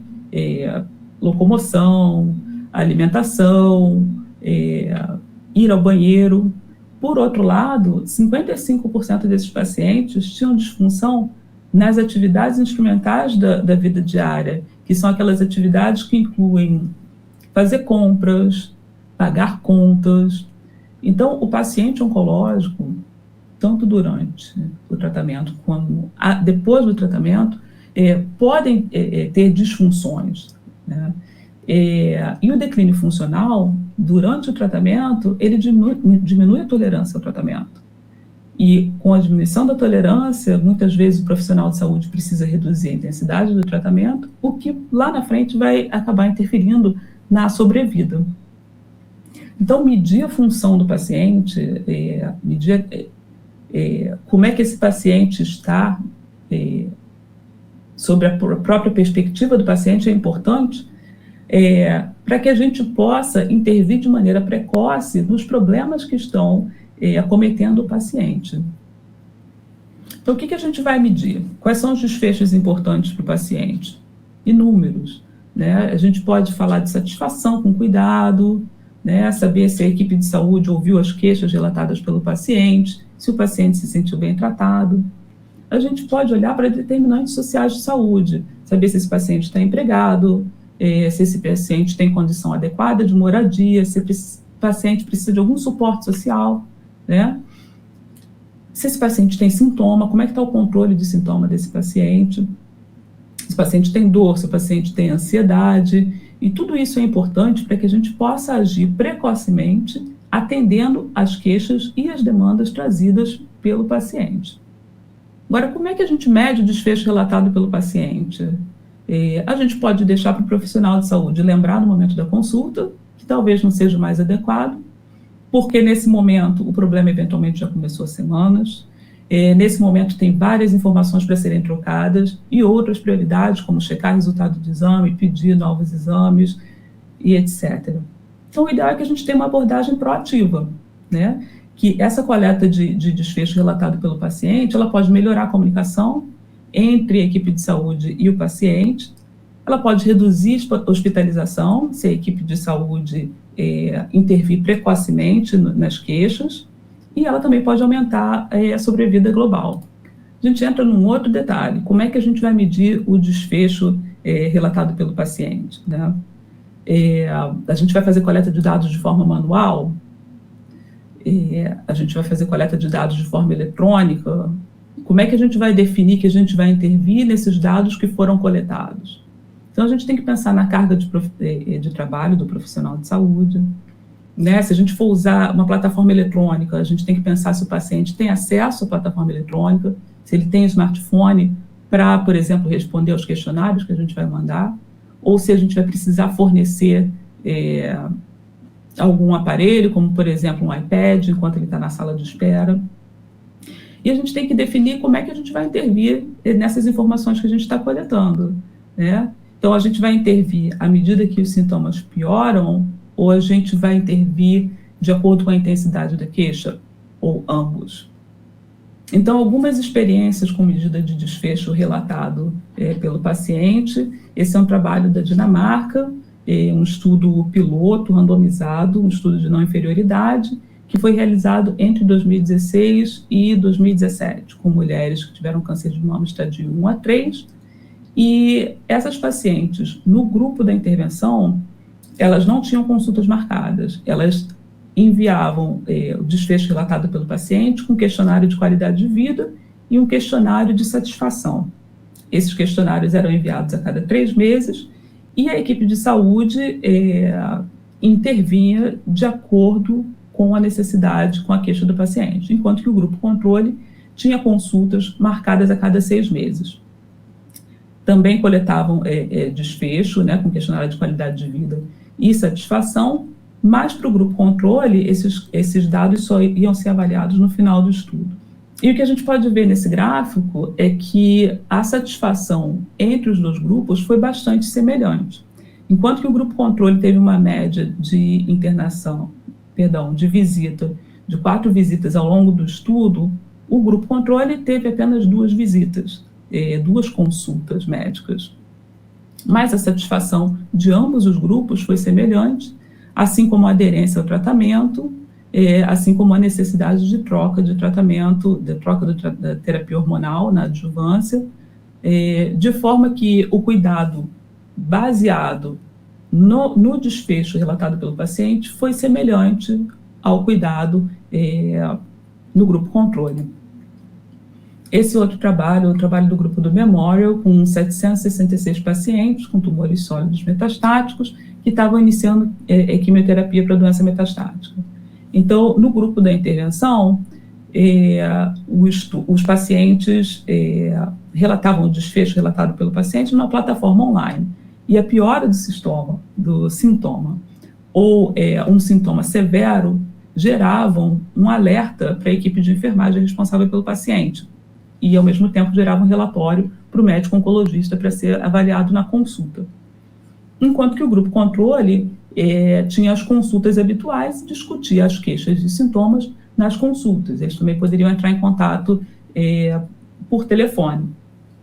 E a avaliação desses dados em 2016, quando 67% da amostra de pacientes já tinha evoluído para óbito, foi de que o grupo de intervenção que estava relatando o desfecho online, na plataforma online, teve uma sobrevida de 31 meses, comparado com uma sobrevida de 26 meses no grupo controle.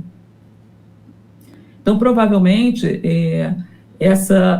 o fato do paciente estar relatando os desfechos que o incomodavam fez com que a equipe médica, com a equipe de saúde, intervisse precocemente nas queixas, né? O que acabou por aumentar a sobrevida. Então, a gente medir o desfecho relatado pelo paciente, quando a gente faz isso, a gente está oferecendo um cuidado centrado no paciente, centrado na necessidade do paciente, no desfecho que importa para o paciente. E, com isso, a gente engaja o paciente na coordenação do próprio cuidado. A navegação é fundamental, porque ajuda a manejar os casos, tanto durante quanto entre as consultas, e é importante que os gestores incorporem o desfecho relatado pelo paciente como uma medida de qualidade de assistência, porque é uma medida para a gente aprender sobre a população que a gente atende e, ao mesmo tempo, pensar em propor melhorias. Então, para concluir, o desfecho relatado pelo paciente é um indicador de qualidade, é importante para a gente conhecer a população e para propor melhorias no cuidado oncológico. Existem inúmeros desfechos a serem coletados, talvez para evitar a fadiga do paciente com inúmeros questionários, o ideal seja a gente usar questionários mais restritos, como uma ferramenta de rastreio de problemas e deixar para usar questionários mais complexos à medida que a gente tem um problema. Mas é importante que a gente pense em coletar o desfecho relatado pelo paciente de forma sistemática, dentro da nossa rotina de cuidado. Obrigado pela atenção, e eu estou disponível para a gente conversar mais sobre o assunto. Queria agradecer a organização do Congresso pelo convite. Obrigada. Doutora Cibele vai estar conosco na hora da discussão. Doutor Rafael, você vai ficar aqui ou com o microfone? Ok.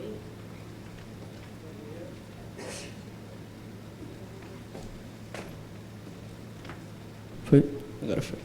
Muito obrigado pela presença de todos, obrigado pelo convite, obrigado especial, doutora Sandra.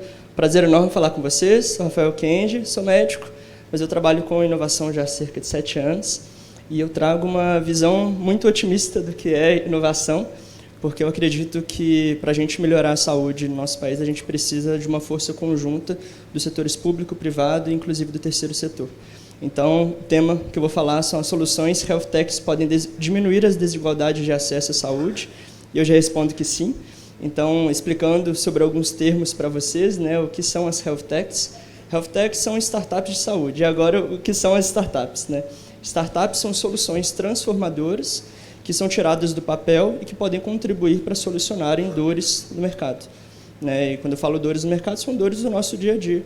Né, falando um conceito técnico, né, de saúde, mas qualquer problema que a gente tem possibilidade de resolver. E quando nós temos dores muito intensas, como é o caso de pandemias e conflitos, guerras, a gente tem inovação acontecendo.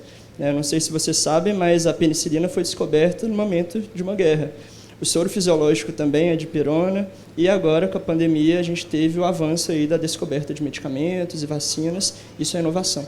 Isso é a gente pegar uma dor latente que precisa ser resolvida e colocar tecnologia nela para a gente resolver um problema real na sociedade.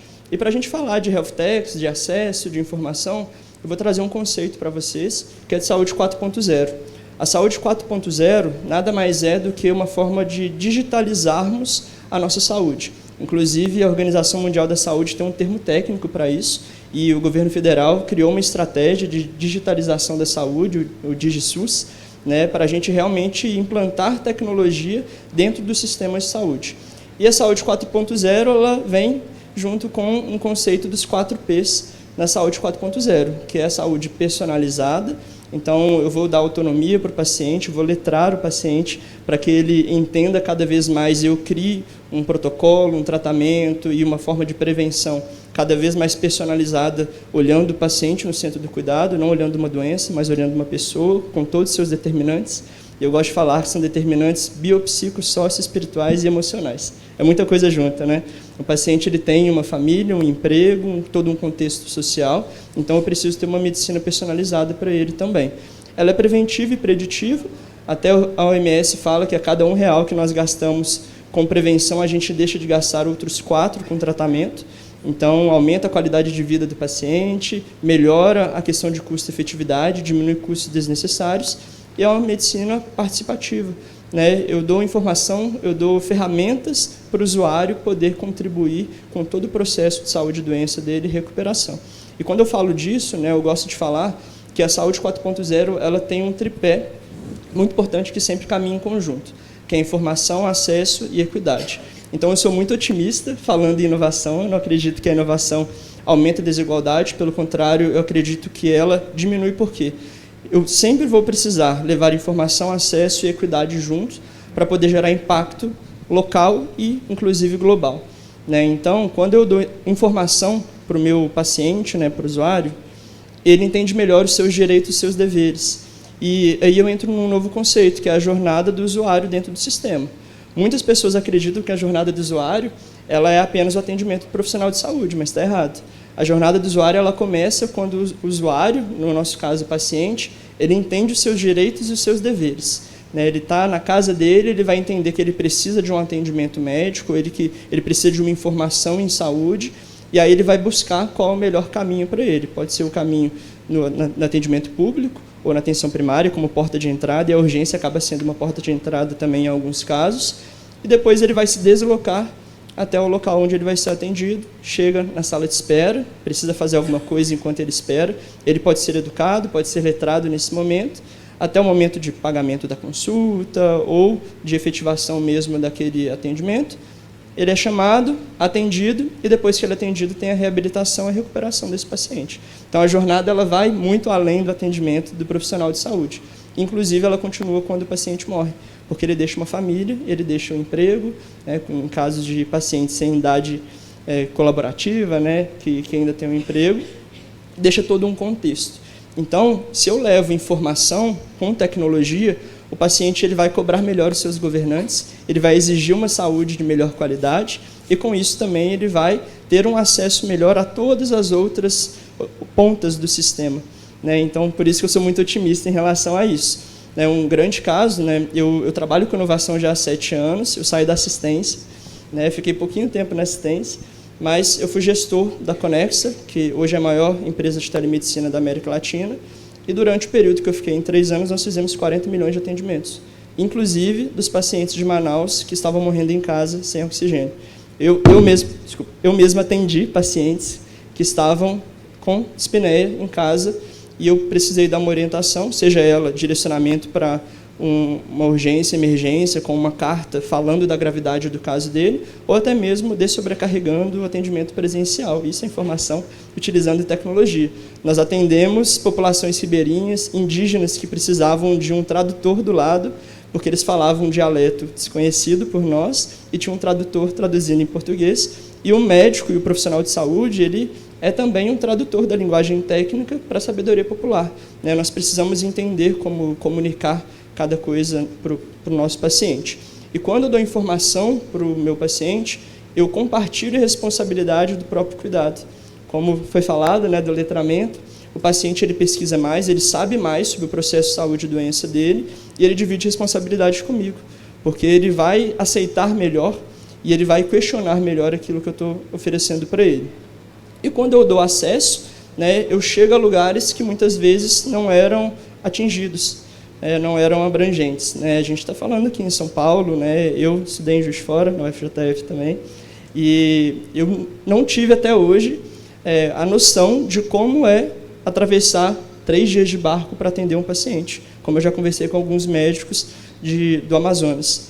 Né? Ter que pegar um helicóptero para poder chegar a uma região, e agora, com a telemedicina, a gente, com o acesso de internet via satélite, agora a abrangência do 5G, a gente consegue chegar a esses locais sem precisar deslocar 3 dias de barco, andar horas e horas, né, de helicóptero para levar a saúde aos nossos pacientes. E um dado interessante é que nos Estados Unidos já são feitas mais consultas por telemedicina do que consultas presenciais. E no pico da pandemia, em 2021, esse número chegou a 80%. Então, é um dado real, inclusive compartilhado pela ONU, que 80% das consultas durante o pico da pandemia de 2021 nos Estados Unidos foram feitos por telesaúde. Eu não gosto de falar telemedicina, porque tem telenutrição, teleenfermagem, teleorientação, telelaudo, são vários outros conceitos técnicos, mas a telesaúde ela chegou realmente aumentando o acesso. Então, respondendo à pergunta do tema da fala, sim, as self-techs melhoram o acesso, e elas levam informação também. O programa de saúde que passava na televisão Bem-Estar é uma teleorientação. Médicos iam à televisão dar informações de saúde para os pacientes dentro de casa. Olha que incrível isso. E equidade.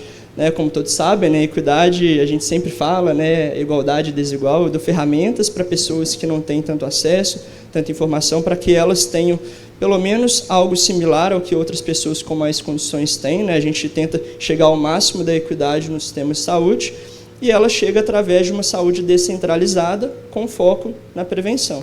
E trazendo de novo o dado da OMS, a cada R$1 gasto com prevenção, deixo de gastar outros R$4 com tratamento. E um dado também do Observatório de Oncologia falou que o SUS gastou mais de 3,8 bilhões de reais em tratamento do câncer em 2022. E aqui tem até um gráfico que mostra que a grande maioria dos diagnósticos de cânceres ou ele é tardio ou ele não consegue ser rastreado no momento que ele é diagnosticado. E muitas vezes o paciente ou ele pode ter uma qualidade de vida menor com tratamentos mais invasivos, ou ele vem a óbito com maior facilidade. Então, se eu tivesse um foco um pouco maior na prevenção, no rastreio, para identificar melhor as doenças que têm um avançar mais rápido, a gente poderia economizar na saúde. E é por isso que eu falo também que privado, público e terceiro setor caminham juntos. Por quê? A saúde é o segundo setor que mais é investida no mundo, só perde para o setor financeiro, quando eu falo em inovação. Olha o dinheiro que é movimentado no setor privado, na indústria farmacêutica e também na área de inovação, com os fundos de investimento aportando dinheiro nas soluções de inovação em saúde, principalmente alguns grandes centros como Israel, Boston, São Francisco, e a gente consegue utilizar esse dinheiro do privado também para melhorar a saúde como um todo. Ou seja, se a gente tivesse um foco um pouco maior na prevenção e não no tratamento, se olhasse para o paciente e não para a doença, a gente teria um gasto 4 vezes menor. Às vezes a gente poderia ter um gasto um pouco maior a curto prazo, mas a médio e longo prazo um gasto muito menor. E quais são os nossos principais desafios? São realmente informação, acesso e equidade, que são os tripés da inovação em saúde, da saúde 4.0. Até esse dado da ANAP, da Associação Nacional de Hospitais Privados, eles mapearam entre pessoas que ganhavam entre 5 e 10 salários mínimos, porque foi o range que eles conseguiram fazer toda a pesquisa, e a grande maioria dos desafios, 8 em cada 10 usuários questionados, estava em acesso, em solicitar exames e solicitar consultas. E eu não sei se vocês têm noção dessa informação, mas uma outra pesquisa foi realizada no ano de 2020 e pontuou que 7 em cada 10 homens e 5 entre cada 10 mulheres gastam até 33% do seu salário com saúde. E a grande maioria das pessoas, quando questionadas quais são os gastos que as pessoas menos gostam de gastar, é a saúde. Ninguém gosta de ir na farmácia e comprar remédio, ao contrário. Vai comprar roupa no shopping, no shopping é um gasto que pode ser muito mais caro, mas as pessoas compram com satisfação. Elas gastam com satisfação. Então, além da gente gastar muito, né, e uma porcentagem alta do nosso PIB, apesar de que, como muito bem mencionado, né, a gente ainda gasta aquém do necessário, as pessoas não gostam de gastar e a grande maioria das pessoas mencionaram que a saúde delas é ruim ou péssima, né, e apenas 10% falou que era boa ou regular. Então as pessoas gastam, não gostam de gastar e ainda acham que a saúde é ruim. Então, eu retomo nisso, né, o tripé é muito importante, informação, acesso e equidade, e eu destaco o acesso, porque quando eu levo acesso, eu levo saúde para pessoas que não teriam esse tipo de saúde anteriormente, e aqui eu dou um exemplo prático, né, de uma startup que utiliza inovação, que é o Ubuntu Med. Ela tem um teste fit látex quantitativo para rastreio de câncer coloretal com dosagem de hemoglobina nas fezes. E através de uma caravana da SOBED, da Sociedade Brasileira de Endoscopia Digestiva e da Sociedade Brasileira de Coloproctologia, com esses ônibus, eles rodaram 2 cidades. A primeira cidade foi Cairu, na Bahia, em conjunto essas 2 sociedades, e eles fizeram o teste, que é esse testezinho pequenininho, tamanho de um pendrive. O paciente em casa, um teste não invasivo, ele pincela 3 vezes as fezes deles e coloca num equipamento, né, completamente não invasivo, e ele consegue detectar hemoglobina nas fezes dos pacientes com uma sensibilidade e especificidade superior a 95%. E dos 1.777 pacientes atendidos de graça nessa caravana, 58 estavam com testes positivos e todos assintomáticos, com mais de 100 nanogramas nas fezes. Então, eles foram direcionados para a colonoscopia. Nas sociedades, tudo de graça. E em Piranhas, de 2.196 pacientes, todos assintomáticos, 90 pacientes positivos e, olhando no estudo, um paciente estava com mais de 500 nanogramas, que na colonoscopia, muito possivelmente, o achado colonoscópio vai ser de uma condição inoperável, né? Ele já estaria com um câncer em estágio avançado. E aqui eu coloco o gráfico para vocês verem do teste. Vou passar. Que esse próprio teste, quando a gente pega de 50 a 100 nanogramas de hemoglobina no teste fit látex quantitativo, ele tem uma chance de encontrar pólipos benignos em pacientes assintomáticos, mas quando eu passo de 300 nanogramas, eu já consigo detectar câncer em fase inicial e acima de 500, câncer em estágio avançado. E tinha uma pessoa assintomática, né, ou que relatava estar assintomático. A gente sabe que alguns pacientes sangram e acham normal, ou têm dor abdominal e acham normal, mas que foram rastreados pela sociedade em um programa completamente gratuito e que estava, muito possivelmente, com um câncer avançado. E o diagnóstico precoce nesse tipo tem 90% de chance de cura, porque o próximo passo, a colonoscopia, ela também é diagnóstica e curativa, né? Então, com um teste não invasivo, né, das fezes do paciente, e ele pode ficar 15 dias fora da geladeira, inclusive, então tem toda uma logística muito fácil de ser feita, ele consegue detectar o câncer em estágio inicial, pólipos, estágio tardio e, inclusive, direcionar as filas da colonoscopia. No sistema público, que eu tenho uma fila de colonoscopia muito grande, eu não posso aumentar essa fila, eu posso pegar os pacientes com 300 e 500 nanogramas ou mais e passar ele na frente na fila de colonoscopia e pegar entre 50 e 100 e colocar um pouquinho para trás, já que os dados já foram realizados, aprovado na Anvisa, e o próprio Hospital das Clínicas da USP já fez 10 mil testes com isso. Então, encerro aqui para trazer para vocês uma visão otimista da inovação da saúde. Eu acredito sim que ela pode melhorar o acesso, melhorando também a informação e a equidade. Muito obrigado. Obrigada, Rafael. Pelo adiantar da hora, vocês podem passar as perguntas que depois nós retornaremos. E eu gostaria das considerações finais da Daniela e da Rosemar sobre esse painel. Daniela, por favor.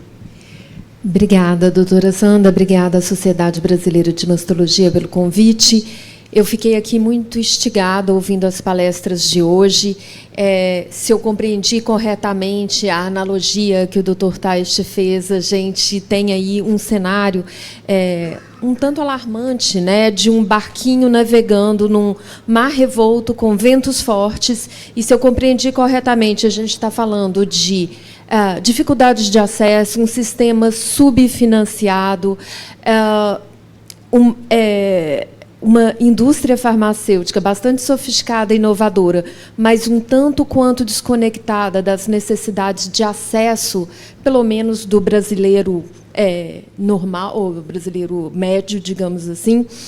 E a minha pergunta para você, eu vou abrir mão de fazer comentários finais e só pedir uma breve fala do Bruno, outra do Nelson, me falando o seguinte, respondendo a seguinte questão. Saindo dessa análise e se movendo talvez na direção de uma solução, você acha que a navegação de pacientes pode ser um auxílio a essa mulher empoderada e interessada na própria cura, que, é verdade, não consegue controlar todos os elementos dessa grande tempestade, mas que precisa de uma bússola e de um mapa?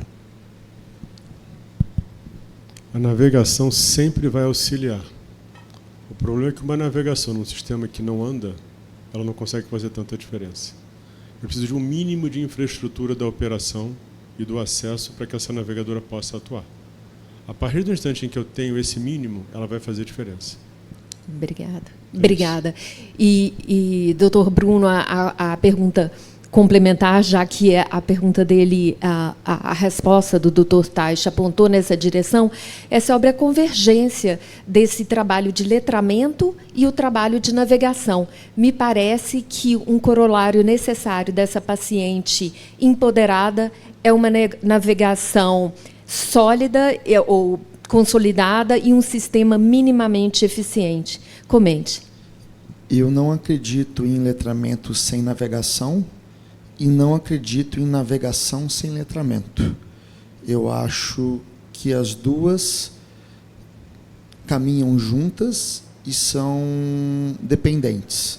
Se você tiver um bom letramento, você inclusive diminui a demanda de navegação. E se eu tiver uma boa navegação, eu também diminuo, não a demanda de letramento, mas eu diminuo a energia demandada no letramento. Eu acho que tem que ser. Agora, eu concordo com o Nelson, sem estrutura, morre na praia. Rosemar, eu vou te dar 1 minuto. Oi, Cibele, você está aí? Tudo bom? Nós estouramos aqui o tempo, tá? E as pessoas vão mandar perguntas, depois a gente caminha para você. Rosemar, eu vou te dar 1 minuto para encerrar esse painel. Pode encerrar no meu lugar. Já que ela deixou subir, né? Você falou o seguinte, né? Você falou, o gestor precisa enxergar o que não é óbvio. Quem vai falar isso para o gestor?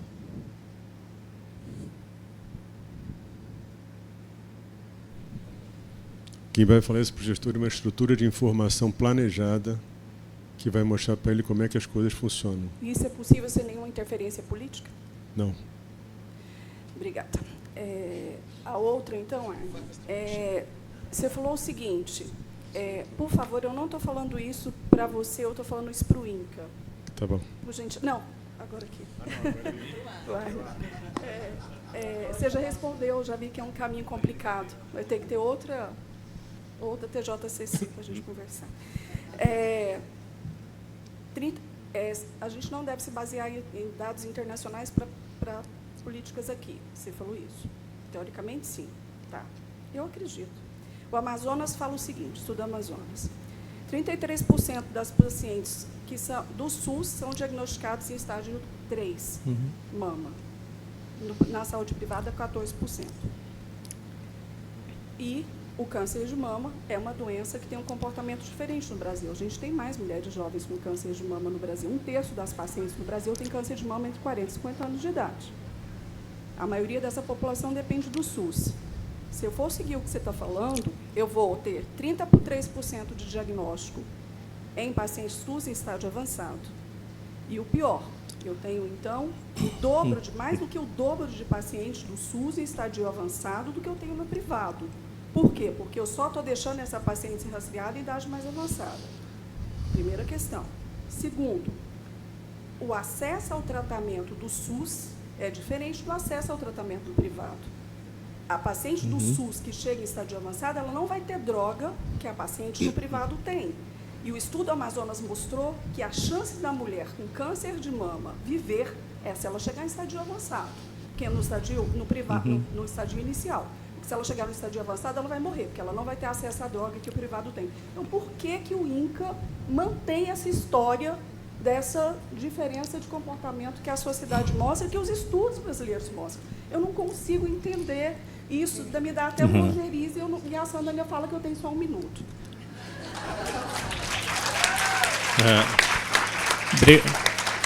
Obrigado, Rosemar, pela oportunidade de esclarecer algumas questões. Isso tudo que você falou, na verdade, reforça a necessidade da gente ter uma visão mais ampla, não de estimular o rastreamento, mas para além do rastreamento. Porque não usar estudos internacionais. Infelizmente, no Brasil, a gente não tem um ensaio clínico de rastreamento na história de nenhum câncer, na sua mama. Tá? Algumas questões são difíceis de transferir. Em geral, a gente tem que usar, sim, estudos internacionais, ensaios clínicos randomizados, revisão sistemática. A questão aqui, algumas recomendações, diretrizes de sociedades têm sido feitas, eu boto o exemplo da US Task Force, não é só para mama, não, para próstata, para outros cânceres, colo retal, baseado em modelagem, que é um estudo, uma simulação teórica, baseada com dados. Por exemplo, esse último agora, que é um draft só, eles simularam, por exemplo, não na revisão sistemática, que a gente tem que usar, mas na opinião deles, do board lá, que se reuniu, no modelo, botaram uma redução de mortalidade que não está na revisão sistemática. Então, assim, está descolando a recomendação com a evidência. Então, usar a evidência, não usar a mera opinião, que é o consenso, etc. Pode até ser usado, mas tem que ter mais cautela. A proporção de... Agora, resumindo, para a gente não passar muito tempo. A proporção de caso avançado, ela modifica pelo sobrediagnóstico também. Então, o que a gente tem que usar para mostrar essas diferenças que elas existem? Tá? É a incidência de câncer avançado, que é mais difícil. Então, sempre esse estudo do Amazonas, etc., pega a proporção, a gente não consegue, porque dilui o sobrediagnóstico, muda esses percentuais. Então, esse é o desafio, mas não é ir contra o rastreamento, mas sim letrar e ajudar a mulher a decidir de forma informada, nos casos fora de recomendação, não impedir que faça, e fortalecer a estratégia de acesso, que é um problema muito mais complexo, o diagnóstico precoce, acesso ao diagnóstico e o tratamento. Então, gostaria de agradecer. Em resumo, nós precisamos de dados no mundo real. A navegação contribui com isso, pode ajudar numa melhor gestão, tá, dessa população, melhorando acesso, tratamento. Isso não tem volta no Brasil. Ela já chegou e a gente precisa que todos os serviços de saúde no Brasil as pacientes tenham um navegador para chamar de seu. Obrigada.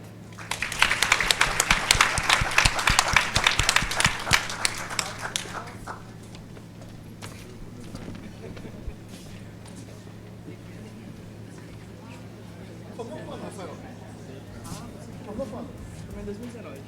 19?